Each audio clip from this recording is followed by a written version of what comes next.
Assalamualaikum warahmatullahi wabarakatuh. Pembahasan kali ini mengenai ma'rifatul insan atau pengenalan manusia. Ma'rifatul insan terdiri dari dua kata, yaitu ma'rifat dan insan. Ma'rifat artinya mengenal, sedangkan insan artinya manusia atau diri sendiri. Ma'rifatul insan dapat diartikan mengenali diri sendiri. Bagian pertama dari ma'rifatul insan yaitu ta'rif al-insan.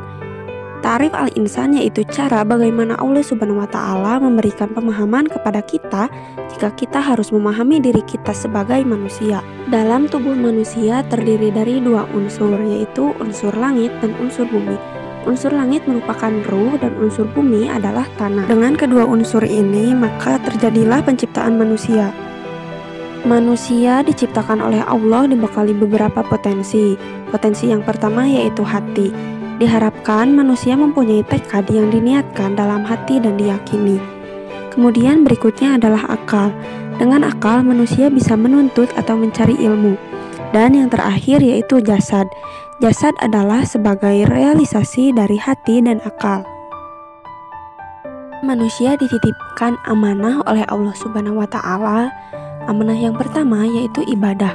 Ibadah artinya taat kepada Allah dengan melaksanakan perintahnya. Kemudian amanah yang kedua yaitu menjadi khalifah. Allah menjadikan khalifah atau pemimpin di muka bumi seperti yang tertera dalam Quran Surat Al-Baqarah ayat 30. Khalifah bertugas menegaskan hak dan keadilan di muka bumi. Kemudian jika manusia bisa menjalankan amanahnya sesuai dengan perintah Allah sebagaimana yang tertera dalam Quran Surat An-Nahl ayat 97, maka orang itu akan mendapat balasan berupa surga. Dan manusia yang menjalankan amanahnya tidak sesuai dengan perintah Allah sebagaimana yang tertera dalam Quran Surat Al-Fusilat ayat 27-28, maka balasannya berupa neraka. Materi yang kedua dari ma'rifatul insan yaitu hakikatul insan atau hakikat manusia. Manusia harus bisa memahami hakikatnya sebagai manusia. Hakikat manusia diantaranya yang pertama yaitu manusia sebagai makhluk. Manusia diciptakan atas dasar fitrah seperti yang tertera dalam Quran Surat Ar-Rum ayat 30. Yang dimaksud dengan fitrah yaitu kecenderungan kepada kebenaran dan patuh kepada Allah. Kemudian, berdasarkan fisik, manusia itu lemah seperti yang tertera dalam Quran Surat An-Nisa ayat 28, bodoh seperti dalam Quran Surat Al-Ahzab ayat 72, dan fakir seperti dalam Quran Surat Fatir ayat 15. Meskipun Allah menciptakan manusia itu lemah dan bodoh, tetapi Allah tetap memberikan amanah kepada manusia. Manusia adalah makhluk yang dimuliakan oleh Allah. Dimuliakannya yaitu dengan ditiupkannya ruh, diberikannya keistimewaan dengan diberikan akal pikiran, serta ditundukkannya alam padanya. Dan manusia dibebani oleh Allah, diantaranya yaitu ibadah serta menjadi khalifah. Manusia juga dibebaskan memilih untuk menjadi mukmin atau beriman kepada Allah atau kafir atau menolak segala perintah-perintah Allah Subhanahu wa Ta'ala.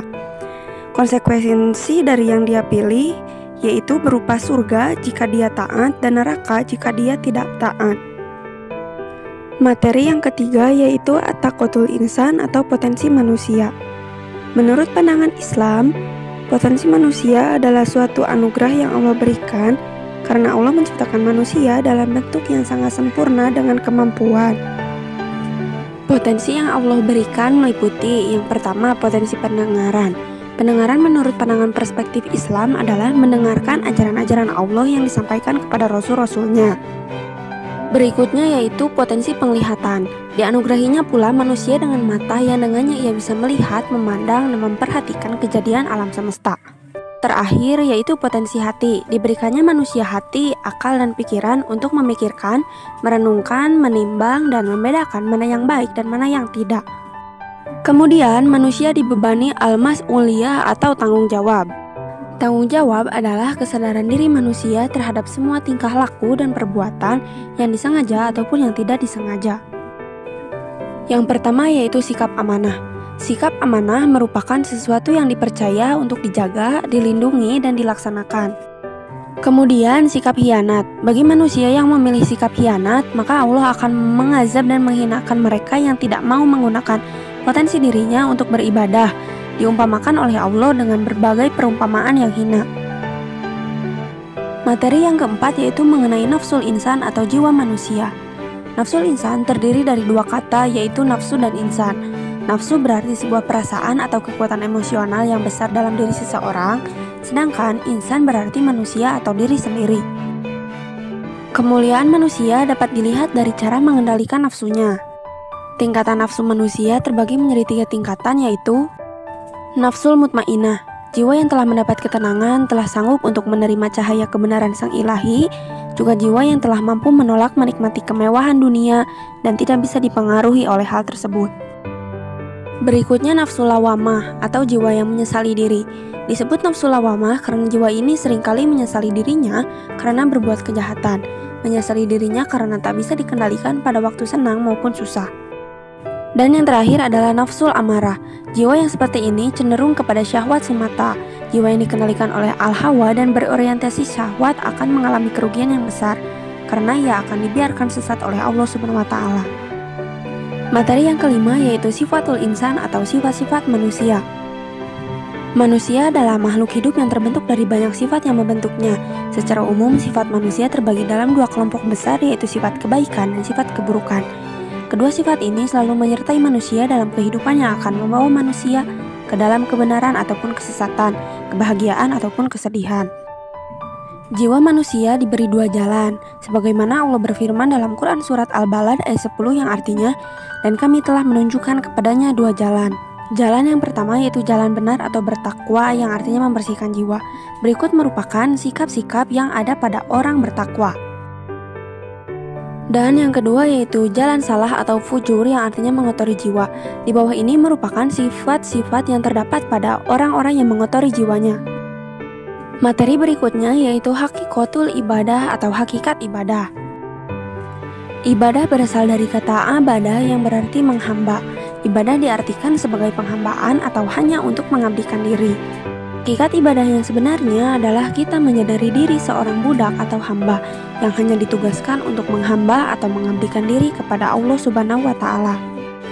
Ibadah harus menggunakan perasaan. Yang pertama yaitu merasakan banyaknya nikmat Allah yang telah Allah limpahkan kepada kita sebagaimana dalam Quran Surat An-Nahl ayat 18. Dan merasakan keagungan atau kemahabesaran Allah Subhanahu wa taala melalui ciptaannya sebagaimana dalam Quran Surat Al-A'raf ayat 54. Kita harus memahami makna tujuan ibadah sebagai tugas kehidupan manusia. Yang pertama yaitu menghinakan diri di hadapan Sang Maha Mulia sebagaimana dalam Quran Surat Fatir ayat 14. Lalu bertujuan kecintaan atas Allah dengan mengikuti dan menaati Rasulnya sebagaimana dalam Quran Surat Al-Baqarah ayat 165. Dan yang terakhir yaitu bertujuan ketundukan seperti dalam Quran Surat Al-Hajj ayat 38. Tujuan utama ibadah adalah ketundukan, karena ketika seseorang tunduk akan perintah Allah, maka orang tersebut dikatakan orang yang beriman.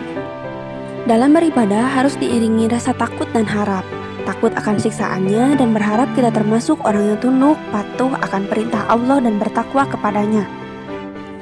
Kita harus termotivasi untuk menjadikan seluruh aspek kehidupan kita sebagai pengabdian kepada Allah.